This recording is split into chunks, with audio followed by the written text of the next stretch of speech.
Karibu tena mtazamaji, asante sana kwa kuendelea kuwa nasi hapa kwenye Sema na Citizen. Tunaingia kwenye awamu yetu ya ukumbi hii leo. Na kama nilivyokuarifu awali, tunazungumzia ahadi zinazotolewa na Rais Daktari William Ruto. Tulikuwa tumekuuliza hili swali: je, unaamini ahadi zinazotolewa na rais zitatimizwa? Je, unaamini ahadi zinazotolewa na rais zitatimizwa?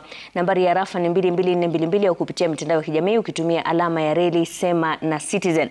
Na hapa studioni tuko nao wageni wetu ambao wataweza kutusaidia kuelewa hizi ahadi zinapotolewa zinatekelezwa kwa njia gani, na ni wapi ambapo kumekuwa na changamoto. Hapa studioni tuko naye Daktari Peter Mbai ambaye yuko huu upande wangu.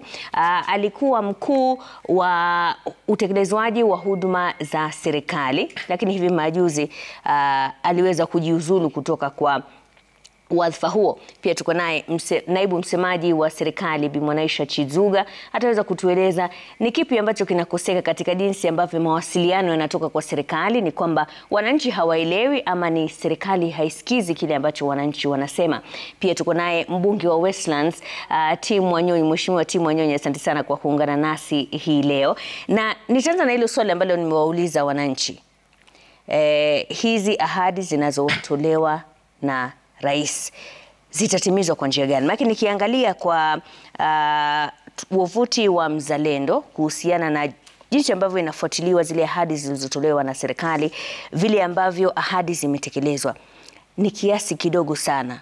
Wamewapatia scorecard ya 5% kati ya zile ahadi zote zilizotolewa mwaka wa 2022, na mko nusu ya muhula.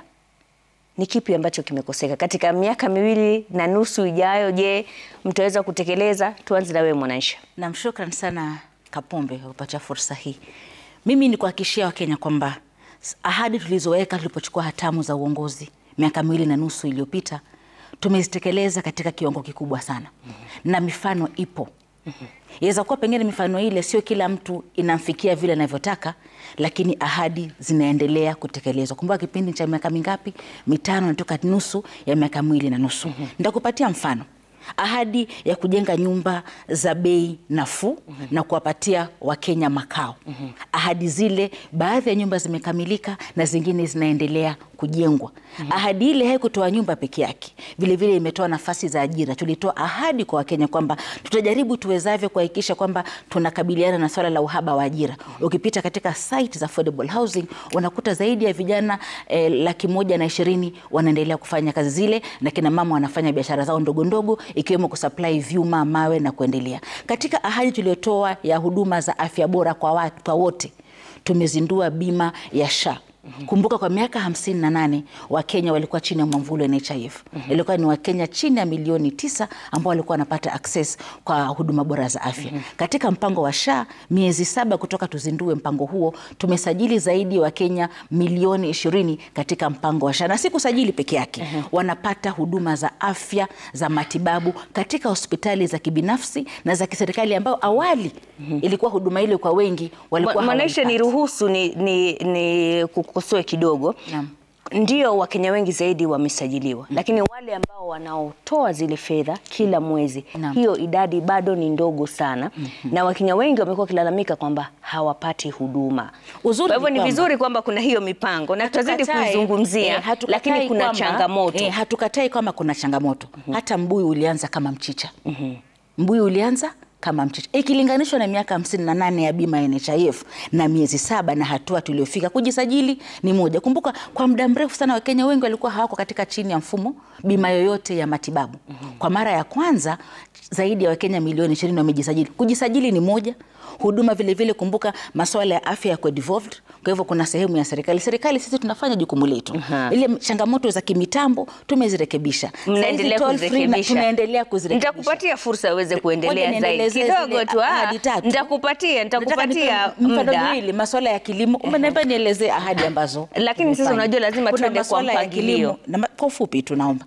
Masuala ya kilimo, tulipoingia tulitoa ahadi kwamba tutapunguza bei ya fertilizer. Imeshuka kutoka shilingi 7,500 imefika shilingi 2,500. 2,500 inamaanisha nini? Bei ya unga imeshuka, bei ya mafuta imeshuka, dola yetu iko stable. Kwa hivyo anasema 5%, sidhani kama anakuwa mkweli.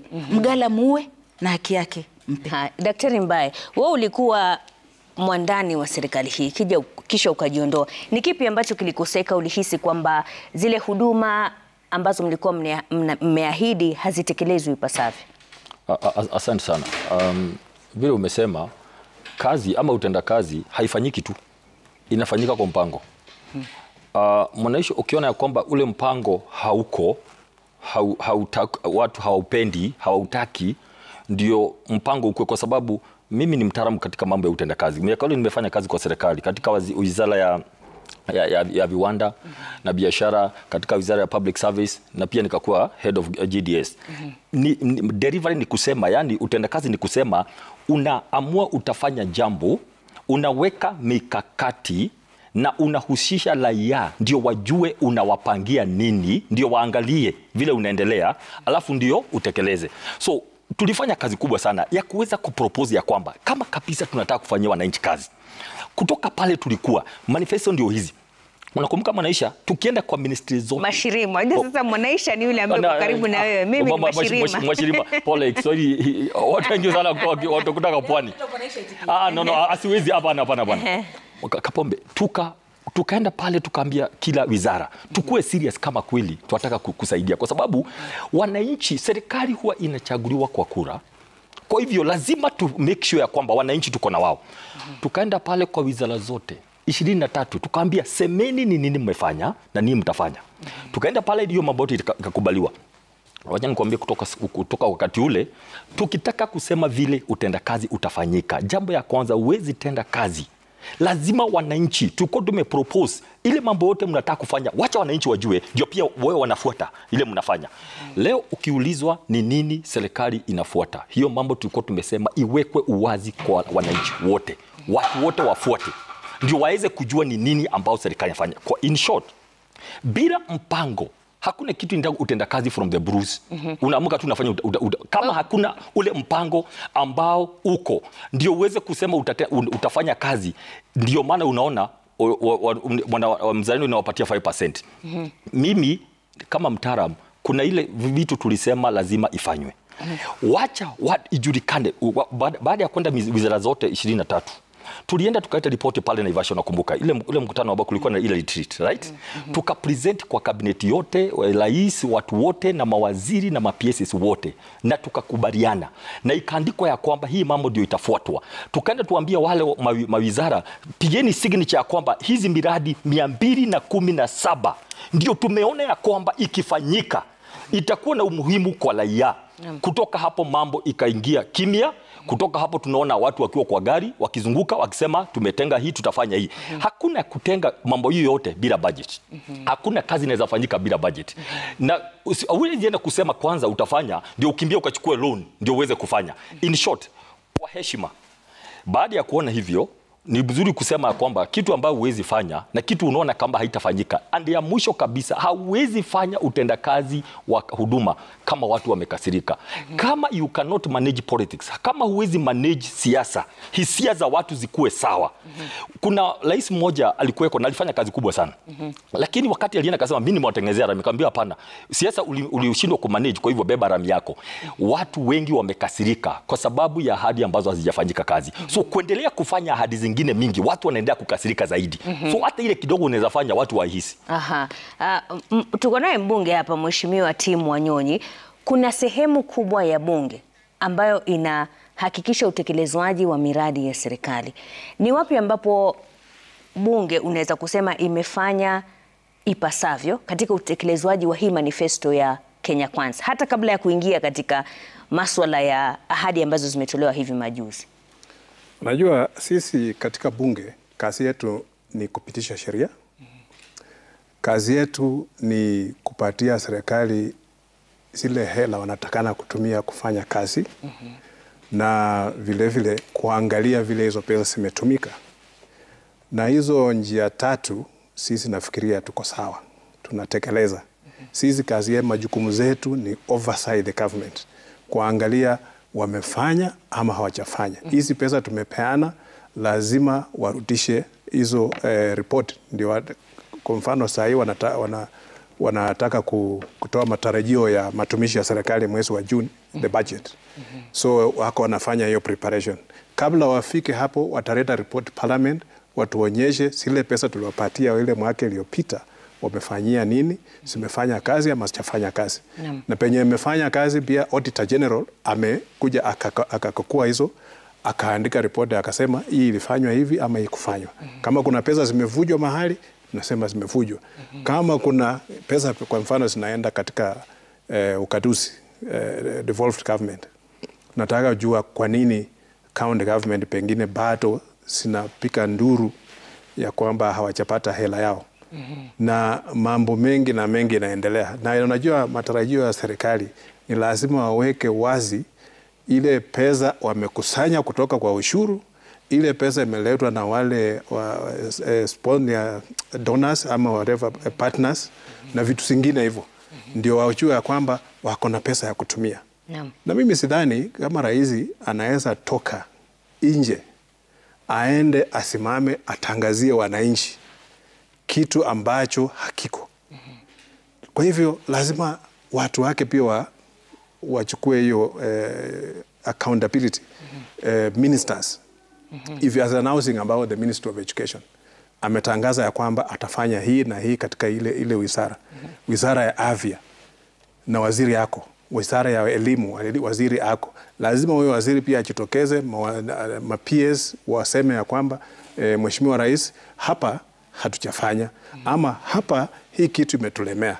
Kitu ingine, kuna mambo ambayo nafikia imepepwa kutoka mbali, imekuja imerundiki sana. Kama kwa mfano hizi vyuo vikuu. Kwa nini vyuo vikuu za zinaanza kuanguka? Mingi hazina pesa, hawajalipa mishahara, hawajafanya nini. Tukiangalia huko nyuma, wanaangalia ni nini ilikuwa inafanyika, ndio imetokeza saa hii. Na nadhani hapo ndio inaingilia jukumu la bunge, la oversight. Ni vipi hizi taasisi ambazo ni za serikali, za elimu kama vyuo vikuu, vimefikia hali ambapo haviwezi kulipa mishahara, viko na madeni mengi? Ni kwamba bunge haikutekeleza wajibu wake ipasavyo? Sisi wajibu tumetekeleza. Mambo ni kwamba wakati mwingine these are independent institutions. Most of them they manage their resources. They collect their revenue. Kuna watu wanalipa fees. Kuna ile mkao ya serikali ambayo serikali inapatia hizo pesa. Na kama kuna area hao watu wana mismanage. For example, the Moi University. It is the most mismanaged university katika nchi yote. Na hivi majuzi waziri amevunja kamati ili nasimamia hiyo university, akaweka kamati mpya. Sisi tunataka kuona ni vipi hizi institutions sitakuja sikue na sisimame tena kama vile zilikuwa kitambo. Nafikiri hata Mheshimiwa Moi akiamka saa hii anaweza shtuka. Hiyo university ilikuwa yeye mwenyewe ndiye alianzisha, ilikuwa inafanya vizuri. Kwa hivyo inamaanisha hii mambo imekuwa inafanyika pole sasa imejitokeza. Na imejitokeza kwa sababu kwa hii serikali nafikiria rais is a very active person. Yeye mwenyewe anatangaza kila kitu almost. Mawaziri wake nafikiri wamekaa nyuma sana. Rais pia anatakana aweke hii muziki wa mawaziri wa pepe. Yeye asipepe peke yake. Kwa sababu yeye kama yeye mwenyewe ndiye anasema hii ahadi, itakuwa ni yeye amesema na pengine imefail. Na kama mawaziri wa kujenga barabara ajitokeza aseme tutajenga barabara fulani, kama atashindwa yeye ndiye atakuja kujibu hizo maswali. Na napenda maana umegusia swala la elimu, na ningependa tumsikize Rais William Ruto alivyosema hivi majuzi kuhusiana na madarasa pamoja na uajiri wa walimu. Tumeajiri walimu zaidi ya 76,000, the largest employment of teachers in Kenya's history. Lakini pia mwaka huu mwezi wa 8, mwezi wa 9 tutaajiri walimu wengine 20,000. Agenda yangu ya kwanza ni kuhakikisha kwamba wale watoto 1,200 wa pale St. Teresa's Primary, walimu mkuu yuko hapa, I will make sure that we build an extra 5 classrooms for you so that you can support the primary school there. Na vile vile madarasa 10 ya secondary school. Tumeelewana? Hii ni kati ya college ambayo tunatafutia equipment. Ile huyu jamaa alikuwa anasema. Hizo equipment tutalizileta hapa, inaweza kutumika kwa mafunzo ya hawa wanafunzi na vile vile kwa matumizi ya wananchi wa hapa, ndio tuweze kuhakikisha kwamba we are training, we are mentoring and we are giving opportunity for the local community to work with us. Mimi nimefika hapa Ruaraka kwa sababu mjumbe wenu Bwana Kajwang aliniambia kuna shule imejengwa hapa. Mnanisikia jameni? Na mimi nataka nimpongeze. Amejenga shule hapa Ruaraka. Na mimi nimekuja kumuongezea madarasa mengine 10 ndio watoto wa Ruaraka waweze kupata mahali pazuri pa kusoma. Wananchi wa Nairobi na Ruaraka wapate mahali ya kusomesha watoto wao. Mnajua vile vile tumewaajiri walimu zaidi. Again, in the coming budget, we are going to add additional teachers so that we make sure that all our schools, all our schools have enough teachers to make sure that we serve the interests of teaching in Nairobi County and in the Republic of Kenya. Dr. Mbae, wakati ambapo mlikuwa mnatoa manifesto ya Kenya Kwanza, mlisema kwamba mtahakikisha kwamba ule uhaba wa walimu 116,000 utaweza kuzibwa katika muda wa miaka 2. Sasa hivi serikali inajipiga kifua kwamba imeweza kuajiri takriban walimu 76,928. Bado kuna pengo kubwa na miaka 2 imepita. Nilikuwa nasema sengine kama viongozi haswa wale walikuwa wamepiga debe kusema ya kwamba tuchague hii serikali, tunasikia kauchungu tukiona vile rais anang'ang'ana kusema nitafanya, na ni kama anataka aonekane yeye ndiye, alafu unaangalia anaingia mambo ya national government, nitaongezea mjumbe, alikuja kaniambia tamuongezea darasa 10, so watu wanashindwa kunaenda aje serikali inakuwa nini? Ni nini inaendaga? It's very confusing. Hebu tuambie inafaa kufanyika kivipi? Manake rais pale akisimama anasema ameona mbunge wa Ruaraka amejenga madarasa na yeye atakuja aongeze madarasa 10, akiwa kwingine anasema nitaenda mahali fulani na nitaongeza madarasa 3. Kama hajaenda kwa mbunge wa kama hajaenda Westlands kwa mfano, ni kwamba Westlands haitapata madarasa zaidi. Alafu nimeenda hii bridge nitaongeza milioni 400. Okay, like who? Okay, you know, let's break it down properly. Vile inafaa ikue ni hivi. Mipango yote ya serikali inafaa ikue kwa budget. Na ndio maana kila wizara inafaa iseme inaona kulingana na manifesto ni miradi gani ambayo inaona kulingana na public participation na wingi watu wenye wanasema ni miradi gani kwa kila county, kila wizara.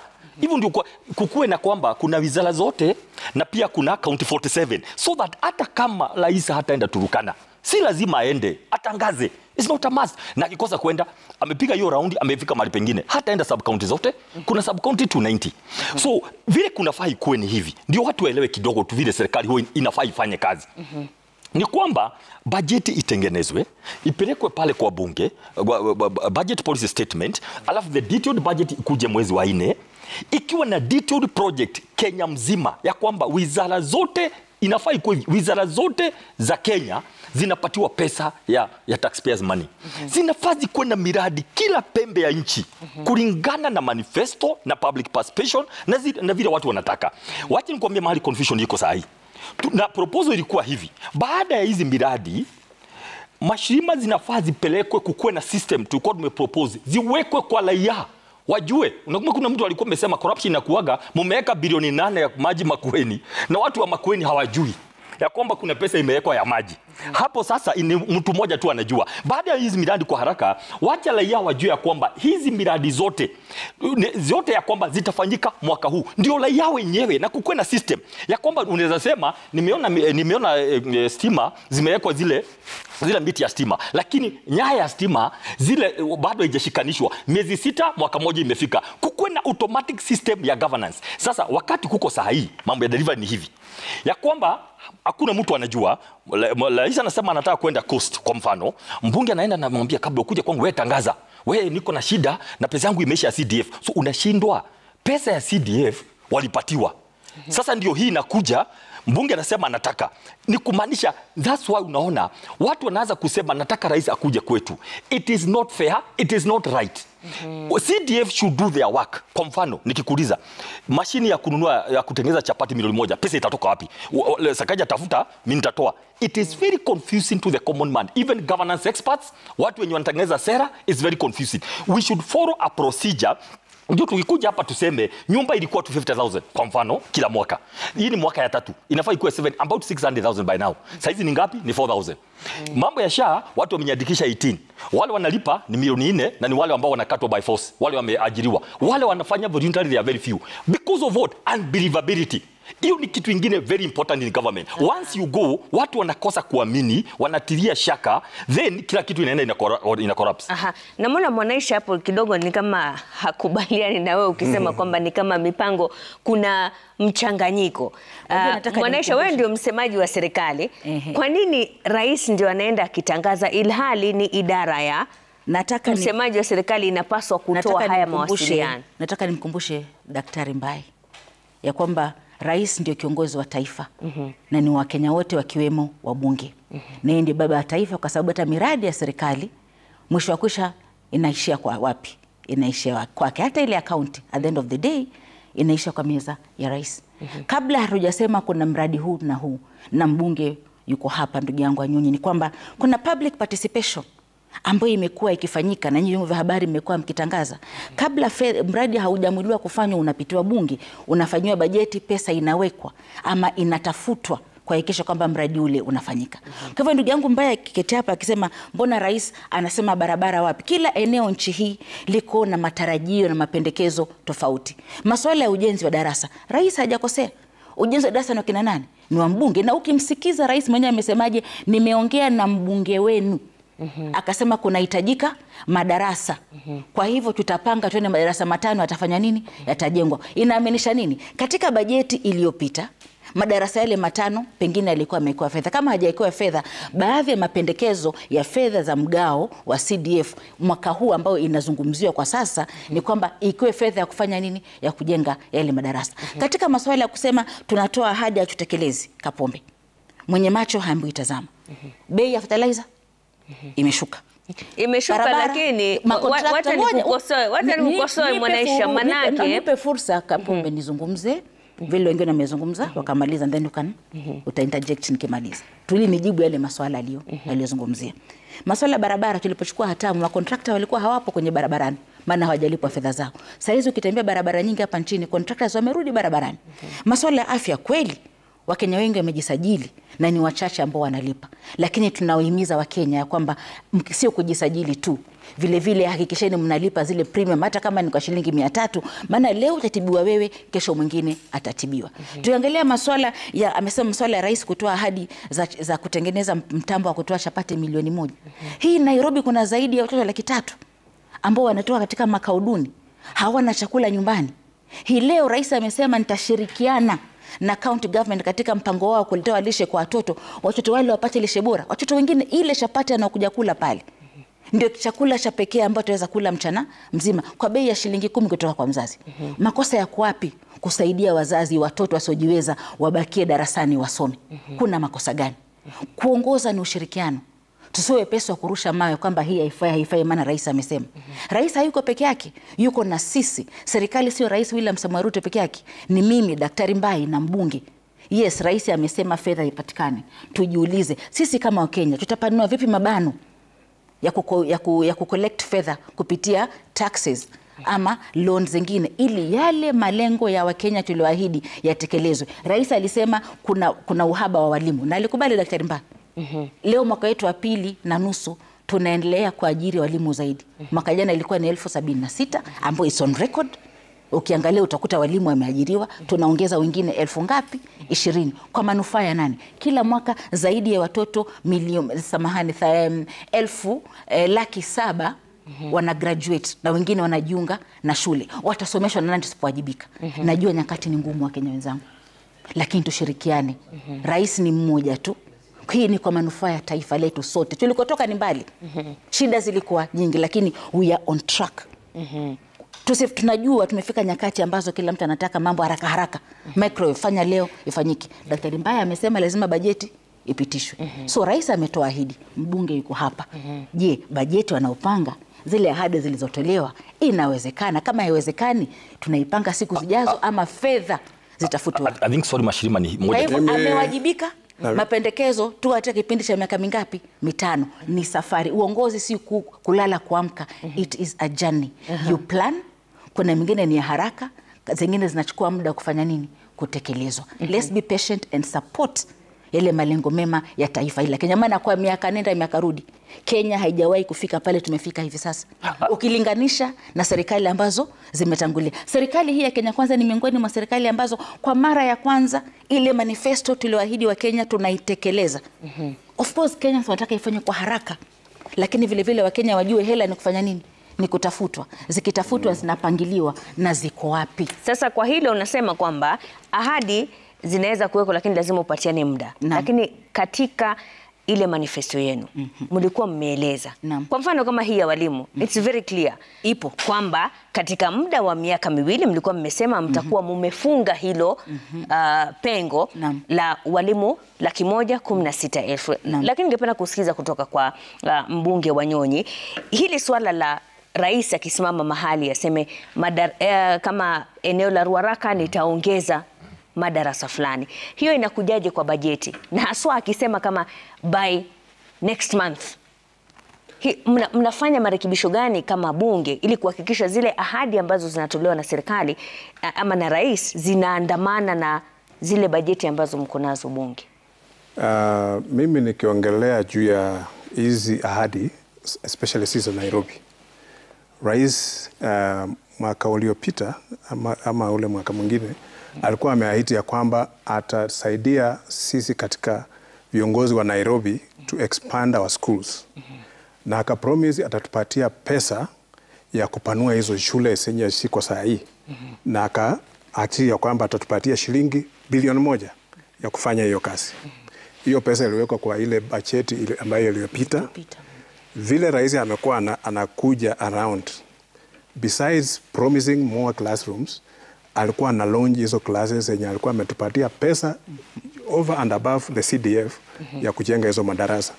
And every constituency in Nairobi ilipewa shilingi milioni 58 kujenga madarasa katika kila eneo la bunge.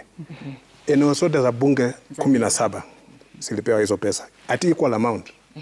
Na hizo zimetekelezwa. Hata amekuja ukiangalia mara mingi alikuwa na launch hizo miradi. Kwa hivyo akakuja akaangalia akasema, kwa mfano alikuja Kangemi Primary. Kangemi Primary has got 4,000 children.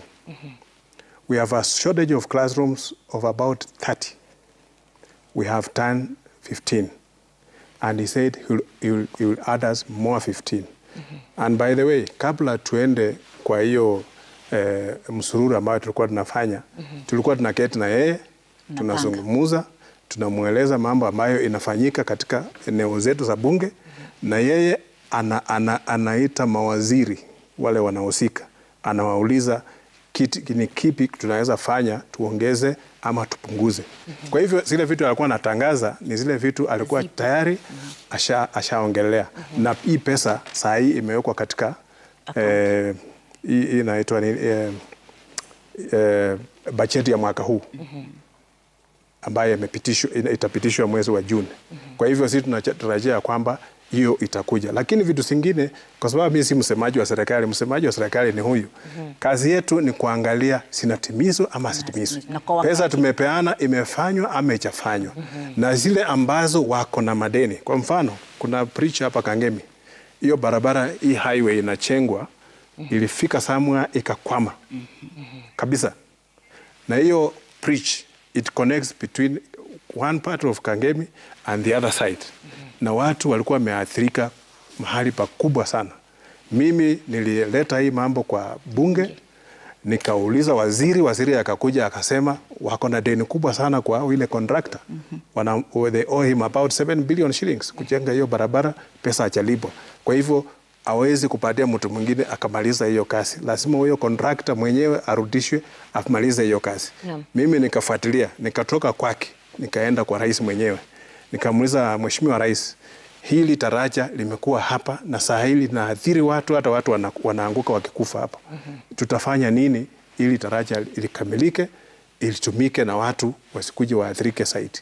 Akakuja akasema mwenyewe, akasimama, alikuja akatembea kwa hiyo daraja, akasema ya kwamba anahakikisha ya kwamba huyo contractor mwenye alikuwa anafanya hiyo barabara anarudi hapo within a period of about 2 weeks, akuja aendelee na hiyo kazi, kwa sababu serikali imeegeza pesa. Hakusema na promise, alisema pesa iko, wameweka pesa 400 million, itakuja sasa waendelee na contractor alipwe, aendelee na kazi. Kwa hivyo hiyo ni mambo yao, na hiyo vitu inafanya, nafikiria ile pesa wanafanya lazima itarudi bunge, sisi tuangalie ya kwamba ile pesa tuliweka kwa barabara imefanya kazi. Ile pesa imetoka kwa partners, zile zimekuja zimetumika namna gani. Na mkaguzi wa vitabu za serikali, the Auditor General, lazima pia akague hizi vitu. Kwa hivyo hii mambo yote ambayo yanaendelea katika serikali ya Kenya Kwanza, mimi ni mtu wa ODM. Broad base sasa. Sisi hata broad base, lakini tukiwa ndani, wale wako ndani na sisi, lakini wabunge tuko upande wa upinzani bado. Nisaidie kuelewa kidogo Daktari Mbae. Nisaidie kuelewa Mheshimiwa Wanyonyi, ukisema kwamba rais anawasaidia, lazima muende mzungumze naye, mumwambie kwamba kuna jambo fulani limesimama. Bunge linapaswa kuwa la utekelezwaji kulingana na kuangalia ile bajeti, kuhakikisha kwamba jambo linafanyika. Inakuwaje sasa bunge ambalo linafaa ku oversight executive ambaye ni rais, linakwenda kwa rais kuitisha msaada? Kumbuka, we are just another arm of government. Lazima these 3 arms of government tufanye kazi pamoja. The fact that we are oversighting, it doesn't mean that we cannot talk to the president. We cannot even request, tuulize ya kwamba kuna vitu fulani. Kwa mfano Nairobi, sisi katika eneo la Nairobi, hakunanga rais yeyote amewahi kutokeza akasema atasaidia Nairobi ifanywe hii na hii na hii.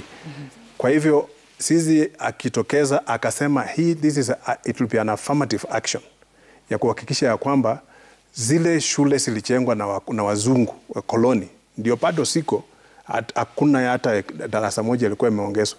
Sisi vile tumekuja katika mfumo wa CDF, mimi kwa mfano katika eneo la bunge la Westlands, tumechenga madarasa, tumechenga shule mpya kupitia hiyo. But sometimes hiyo pesa pato haitoshi. Hiyo pesa ndio inalipa school fees, hiyo pesa ndio inafanya maendeleo, inafanya vitu vingine. Kwa hivyo huwa tunaenda tuna request for more, but pesa haiwezi ongezwa. Wakati mwingine pesa inaweza kutoka from other sources ikuje saidie kufanya hiyo kazi. Kwa hivyo sisi tunaendelea ku oversight, but we have also have to oversee that things are happening in our constituencies. Asante Mheshimiwa, ningependa tu niseme jambo moja. Mheshimiwa amesema kitu, akasema ya kwamba alienda akaona rais na ule mkandarasi pengine amelipwa pesa ndio aendelee. Tunataka kitu tunasema itafanyika kwa kila mtu kila wakati. Pending bills Kenya hii zimeumiza watu, wamechotwa, wameumizwa billions and billions of shillings. Wakaeka ile kamati ya huko. Kama watu imesemekana watalipwa, wache julikane serikali iko na bilioni 10 ya pending bills na watu fulani wamelipwa kila mahali Kenya mzima, no because wameenda kuona serikali ama wameenda kuona rais. Na nzuri Wanyonyi amesema yako na access because wengine kwa ile broad based yako na access na wengine ambao wako kwa broad based. Hiyo ndio tunasema watu wanataka kuona uwazi.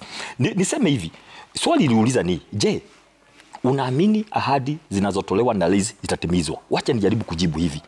Wananchi wanauliza kabla zile ambazo zinafanywa, zile zingine kama 10, hiyo ndio shaka inakuja. Housing tumesema. Alafu kuna maswali mingi watu wanasema, je, openness iko aje? Nani wanakandarasi? Nani ambao wana surprise miti na chuma? Maswali kama hiyo. Na tafadhali tuelezane kitu moja Mashirima. Mimi kando na kuwa mtaalamu wa mambo ya utekelezaji, mimi pia napenda sana kitu inaitwa communication. Kama kuna kitu inaferi, mtu akiulizwa swali anafaa ajibiwe. Anybody, mtoto wa shule hivi akikuuliza swali ingine very innocent, ukipita mjibu tu. Mwambie hii gari ni yako, mwambie hapana si yangu, nilikuwa napita hapa. That's innocent kid. Mtu anauliza aje, tuambie, be open. Ni kwa nini watu ile mambo tulipromise sisi, hatukusema kutakuwa na tax. Tulisema serikali itatafuta pesa kama what happens in China and other places. Serikali inatafuta pesa, inapatia watu. Alafu kuna vile wanalipa polepole kwa miaka mingi. Mtu akiwa kwa nyumba. Tax imekuja baadaye. Lakini nani ana supply cement? Nani ana supply chuma? Those are questions people asking genuinely. Why don't you just answer instead ya kupiga kelele na kusema watu wanakuangalia vibaya? Angalia vitu kama manufacturing. Ile proposal ilikuwa ya serikali ni kuweka viwanda katika kaunti zote 47, right? Ndio watu wako waseme sisi tuweka kiwanda ya kitu fulani. Mambo ya food security. Tunaambiwa mambo ya fertilizer. Na tunasema ni sawa. Weka distribution list hapa. Mahali fertilizer imeenda. Si tu ya mahindi mpaka ya kahawa. Mpaka kwa sababu wakulima wengine wanalipa kahawa. Hawalimi mahindi. Weka ya majani chai, weka ya carrot, weka ya potato. Maswali ikiulizwa, tafadhali ni kazi ya serikali kujibu. Kwa hivyo hii mambo yote tumesema yasha. The moment people ask questions, don't defend, don't fight. Just answer, kwa sababu usipojibu huyo mwananchi si ati atasahau, ataweka tu akijua kwamba it is not done. So mimi yangu ilikuwa hivi, hakuwezi kuwa mashine ngoja kidogo, hakuwezi kuwa funding model imekuwa na shida. Hasra fund bilioni 8 haijalipwa. Haiwezi kuwa mambo ya afya, mambo ikue 10. Nijibu tu ya kwamba shida ni nini? Ni kwa sababu mashirima intention ya utendakazi na kufuatilia haiko. The intention. Saa hizi kuna ofisi kama 6. Kila ofisi kwa serikali kuna kitu inataka ifanye. Na kungangana kuangalia utekelezaji. Niko nimepropose weka yote moja. Andikeni zile miradi na mwambie raia ni hii. Ndio wafuatilie, but kuna ile kuna siri. Amtaki ndio mseme tumeenda mahali fulani, tumewapromise hivi, lakini hii mambo ya kutekeleza zile ambazo kama hazijafanyika na watu wako na maswali hayajajibiwa. Swali ni je, hii nyingine ambayo inawekwa saa hii itatimizika lini? Number 2, lazima kukuwe na open field. Wacha kazi ifanyike na mawaziri. Wacha PSs na ministers wakuwe empowered kufanya mambo dogo. Wacha mambo mengine ifanywe ya kuzunguka kufanya. Hivyo ndio Kibaki alikuwa anafanya. Alikuwa anahakikisha kwamba amepatia watu, once you agree, you do something. Let it be done nicely. Lakini kama kuna so many interest, ndio maana kuna shida. Because lazima watu wote wanaogopa. Na nadhani hilo ni swali ambalo litajibiwa na Mwanaisha hivi punde. Mtazamaji, tunapumzika kidogo tu, tutarejea hivi punde. Tulikuwa tumekuuliza, je, unaamini ahadi zinazotolewa na rais zitatimizwa? Je, unaamini ahadi zinazotolewa na rais zitatimizwa? Nambari ya rafa ni 22422 au kupitia mitandao ya kijamii ukitumia alama ya redi Sema na Citizen. Usiondoke hapo.